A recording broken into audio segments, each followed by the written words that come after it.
अरे एक और चीज़, अब हमें ये भी देखना पड़ेगा कि एग्जैक्टली सबसे प्रभावित होने वाले इंस्ट्रूमेंट्स कौन से हैं। I mean let's think about the worst case scenario. अगर ये होता है, ब्रेक्जिट होता है, अगर पहली बात प्रेशर पॉइंट्स मार्केट में कौन कौन से होंगे या फिर एग्जैक्टली चलने वाले पॉइंट्स कौन कौन से अगर ब्रेक्जिट नहीं होता है। Let's talk about Nifty bank का।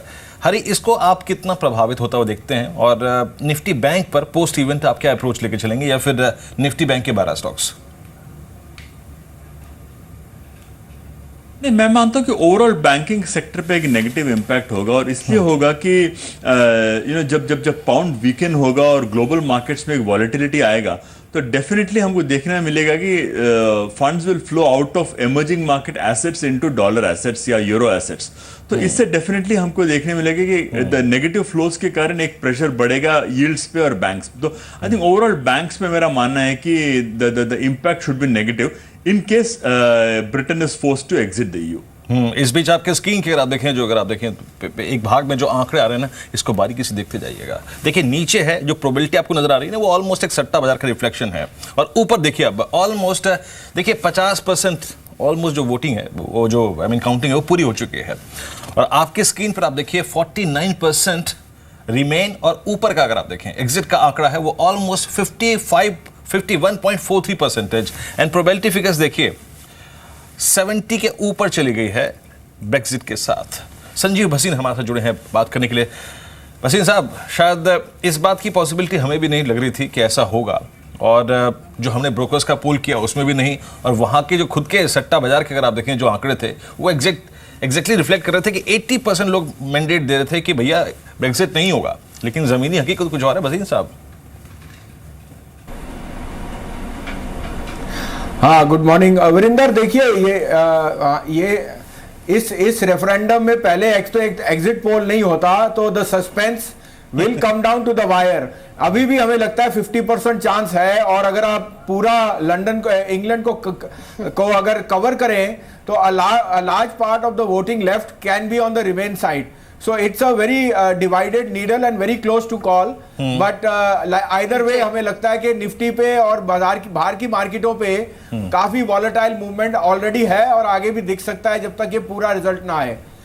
ऑन दी अदर हैंड हमारा फर्म व्यू है कि निफ्टी अगर 7900 या 7950 के पास मिले तो वहां से बाइंग शुरू करनी चाहिए विद अ स्टैगर्ड व्यू कि this may not be the end of it. और आगे जाते हुए हमें लगता है कि एक इवेंट ओवर होने के वजह से मार्केट में एक स्टेबलाइजेशन आएगी। हाउएवर आज के लिए काफी वॉलेटाइल मूवमेंट रहेंगी जब तक एक क्लियर वर्डिक्ट नहीं आता। बिल्कुल, आज के लिए काफी वॉलेटाइल मूवमेंट इंडियन मार्केट्स में आ सकती है और ब्रिटेन के वर्डिक्ट डे पर सबसे बड़ी कवरेज आप लगातार सुबह से ही जी बिजनेस पर देख रहे हैं और दिन भर बड़े पैनलिस्ट हमारे साथ मौजूद रहेंगे। किरण जाधव हमारे साथ मौजूद हैं। इनफैक्ट अब तक 200 काउंटी की वोटिंग हो चुकी है, 196 ऑलमोस्ट। अब तक का जो रुझान है उसके मुताबिक 51% से ज्यादा जो वोटिंग परसेंटेज है वो लीव की तरफ जाती है और 48% के आसपास की परसेंटेज जाती है रिमेन की तरफ। तो झुकाव अभी भी लीव की साइड पर है, लेकिन किरण जाधव भी मौजूद है। अब उनसे जान लेते हैं कि दोनों ही परिस्थितियों में जो वाइड मूवमेंट्स इंडेक्स पर आएंगे उसमें कहां तक निफ्टी जाने की कोशिश कर सकता है। किरण, एसजेएक्स निफ्टी तो भारी बिकवाली एक देखी जा रही है। एसजेएक्स निफ्टी में 2-2.25% नीचे ट्रेड कर रहा है, लेकिन अगर ब्रेक्जिट होता है तो निचली तरफ अगर निफ्टी जाता है तो कौन सा वो स्तर होगा जहां पर सपोर्ट लेने की कोशिश कर सकता है, और अगर एग्जिट नहीं होता है और तेजी भारतीय बाजारों में आती है तो वो तेजी आज कहां तक एक्सटेंड हो सकती है? वेरी गुड मॉर्निंग दीपाली जी। निफ्टी के बारे में बात करें तो लॉन्ग टर्म चार्ट्स के हिसाब से एक बहुत इंपॉर्टेंट ब्रेकआउट मिला था 8000 के लेवल्स पे। तो 8000 एक बहुत इंपॉर्टेंट साइकोलॉजिकल और टेक्निकल सपोर्ट रहेगा और उसके नीचे मैं जाते हुए नहीं देखता हूँ। तो ये 8000 से लेके थोड़ा सा नीचे अगर हम देखते हैं तो मार्च से एक राइजिंग ट्रेंड लाइन अगर खींचते सारे बॉटम ज्वाइन करते हैं तो उसका वैल्यू करीबन 7900 है। तो 8000 से 7900 एक बहुत बड़ा सपोर्ट जोन है। उस सपोर्ट जोन को बाइंग अपॉर्चुनिटी में बदलना चाहिए, क्योंकि कुछ भी नतीजा हो शॉर्ट टर्म में आपको अगर ब्रिटेन एग्जिट करता है तो शॉर्ट टर्म में थोड़ा सा मुश्किल वाला मामला हो सकता है, पर इन लेवल पे अगर खरीदी करते हैं तो बाद में वापस एक अच्छा रुझान आपको स्टॉक मार्केट में देखने को मिल जाएगा। अगर ये ब्रिटेन रहता है यूरो में तो 8300 एक इंपॉर्टेंट लेवल है जिसको क्रॉस करना बहुत इंपॉर्टेंट है टेक्निकली। अगर ये क्रॉस करता है तो 8500 8600 के लेवल्स आपको देखने को मिल जाएंगे। इस बीच अगर आप देखें एसजेएक्स निफ्टी ह्यूज आप देखें, ह्यूज टिप यहाँ पर 200 पॉइंट नीचे, 2.5% की गिरावट। एक बार पूरा रेस्ट ऑफ एशिया दिखाइए एग्जैक्टली। अगर आप देखें ये जो अब आंकड़े स्लिप कर रहे हैं एग्जिट की तरफ, वो एशियन मार्केट्स पे निक्काई इस वक्त लगभग 3% नीचे, 500 अंकों की गिरावट है। हैंग सेंग को देखिए, हैंग सेंग तो खैर है ही ऐसा, जब चलता है तो दिल खोल के चलता है, जब गिरता है तो ऐसे ही गिरता है। आपकी स्क्रीन पे 3% नीचे निक्काई। शंघाई अगर आप देखें 1% नीचे कारोबार कर रहा है, यहाँ पे इतना गिरावट नहीं है।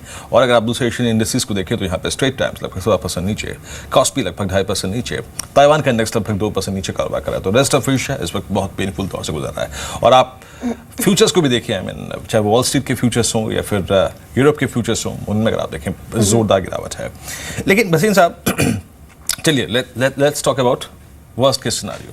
अगर ये ब्रेक्जिट होता है तो अभी इनफैक्ट आपने देखा किरण ने क्या टिप्पणी करी, कहाँ तक का रिप्लेसमेंट पॉसिबल है। उस वक्त आप क्या मैंडेट रखेंगे? फिर आप चले जाएंगे कि भाई आप पैसिव मोड में चले जाएंगे कि ठीक है अब मार्केट को स्टेबल होने दीजिए, मैं कल परसों या फिर अगले हफ्ते के लास्ट में जाके सोचूंगा कि क्या खरीदूं क्या नहीं, या फिर आप आज ही खरीदेंगे कुछ अगर डिप मिला आपको बड़ा तो? वरिंदर, ये तो एंड इन्वेस्टर पे डिपेंडेंट है कि वो क्या करना चाहता है। हमारा व्यू ये है कि after this short term volatility Indian markets एक कस्प पे हैं जहां मैक्रो और अर्निंग्स आर कैचिंग अप, और हमारे लिए we should be a stand out performer except for the currency. और करेंसी भी हमें पता है कि RBI and finance ministry are strongly behind because the reserves are at an all time high. तो हमें लगता है any fall for exaggerated reason, ये रीजन बियॉन्ड इनकम फंड्स होता है, वो एक अपॉर्चुनिटी टू बाय है, चाहे आप आज लीजिए या 4 दिन बाद, दैट इज इररिलेवेंट बिकॉज ये थोड़ा स्टेलमेट रहेगा और मार्केट कैन बी कंसोलिडेटिंग। लेकिन अगर आपने मार्केट में एंट्री का पॉइंट ढूंढ रहे थे जनवरी फरवरी से, तो वॉलेटिलिटी ने आपको फिर मौका दिया है कि आप अपना एक्सपोजर इक्विटी की तरफ बढ़ाइए। और शॉर्ट टर्म में gold and the dollar can be strong, but longer term हमें लगता है equity will be an out performer in the next 1 year and 2 years। Okay, इस बीच आपकी स्क्रीन पर आप देखें एसएक्स निफ्टी ऑलमोस्ट 215 अंकों का गोता लगा चुका है, डे लो पर कारोबार कर रहा है। और इस बीच आपके स्क्रीन पर आप देखें आंकड़े भी आएंगे, और आंकड़े क्या कह रहे हैं? प्रोबेबिलिटी अगर आप देखिए, प्रोबेबिलिटी का आंकड़ा है आपकी स्क्रीन पर 87%। अगर आप देखें 87% टू ब्रेक्जिट रिमेन नाउ 18.5 है। आपकी स्क्रीन पर आप देखें लीव के आंकड़े ऊपर जो है, एक्चुअल आंकड़े 51% लीव और रिमेन करीब 48.5% है। लेकिन प्रोबेबिलिटी 87% तक स्लिप कर चुकी है टुवर्ड्स ब्रेक्जिट।